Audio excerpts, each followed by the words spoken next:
പ്രധാനമന്ത്രി നരേന്ദ്രമോദി അമേരിക്കയിൽ നിന്നും തിരികെ എത്തിയതിന് പിന്നാലെ ഒറ്റക്കൂട്ടുകാരനുള്ള മുട്ടൻ പണി അവിടെ തയ്യാറായിരിക്കുകയാണ്. പണി പാഴ്സലായി ഇന്ത്യയിലേക്ക് എത്തുകയും ചെയ്തിട്ടുണ്ട്.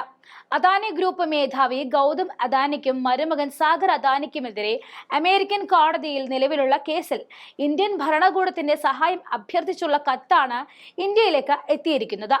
US സെക്യൂരിറ്റീസ് ആൻഡ് എക്സ്ചേഞ്ച് കമ്മീഷനാണ് സഹായം അഭ്യർത്ഥിച്ചിരിക്കുന്നത്. $265 മില്യൺ കൈക്കൂലിയുമായി ബന്ധപ്പെട്ടതും നിക്ഷേപ തട്ടിപ്പുമായി ബന്ധപ്പെട്ടതുമായ കേസുകളാണ് രണ്ടു പേർക്കും എതിരെയുള്ളത്. ഇരുവരും അമേരിക്കയിൽ ഇല്ലാത്തത് കൊണ്ടും അമേരിക്കൻ ജില്ലാ കോടതിക്ക് ഈ കേസ് സംബന്ധിച്ച പരാതികൾ ഔദ്യോഗികമായിട്ട് ഗൗതം അദാനിക്കും സാഗർ അദാനിക്കും കൈമാറുന്നതിന് കഴിയാത്തത് കൊണ്ടുമാണ് കേന്ദ്ര നിയമ മന്ത്രാലയത്തിന്റെ സഹായം USEC തേടുന്നത്. കഴിഞ്ഞ വർഷമാണ് അദാനി ഗ്രീൻ എനർജി ഉൽപ്പാദിപ്പിക്കുന്ന വൈദ്യുതി വാങ്ങുന്നതിന് വിവിധ രാഷ്ട്രീയ നേതാക്കൾക്കും ഉദ്യോഗസ്ഥർക്കും കൈക്കൂലി കൊടുത്തുവെന്ന കേസിലാണ് അമേരിക്കൻ കോടതി നടപടികൾ ശക്തമാക്കിയിരിക്കുന്നത്. എന്നാൽ ഈ ആരോപണങ്ങളെല്ലാം അടിസ്ഥാനമില്ലാത്തതും ഇത് തെറ്റാണെന്ന് തെളിയിക്കാൻ എല്ലാ തരത്തിലുമുള്ള നിയമവഴികളും തേടുമെന്നാണ് അദാനി ഗ്രൂപ്പ് വ്യക്തമാക്കിയത്. പ്രധാനമന്ത്രി നരേന്ദ്രമോദിയുടെയും BJPയുടെയും ഏറ്റവും വലിയ അടുപ്പക്കാരനാണെന്ന് അറിയപ്പെടുന്ന ഗൗതം അദാനിയെയും മരുമകനെയും രക്ഷിക്കാൻ US പ്രസിഡന്റ് ട്രംപ് രംഗത്തിറങ്ങിയതിന്റെ ഭാഗമായാണ് ഫോറിൻ കറപ്റ്റ് പ്രാക്ടീസസ് ആക്ട് എന്ന നിയമത്തിൽ ഭേദഗതി വരുത്തുന്നത് എന്ന ആക്ഷേപം നേരത്തെ ശക്തമായിരുന്നു.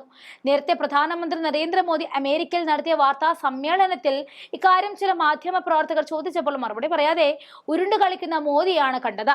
അദാനി വിഷയം ചോദ്യമായി എത്തുമെന്ന് അറിയാവുന്ന മോദി ചോദ്യത്തിൽ നിന്നും തെന്നി മാറുകയാണ് ചെയ്തത്.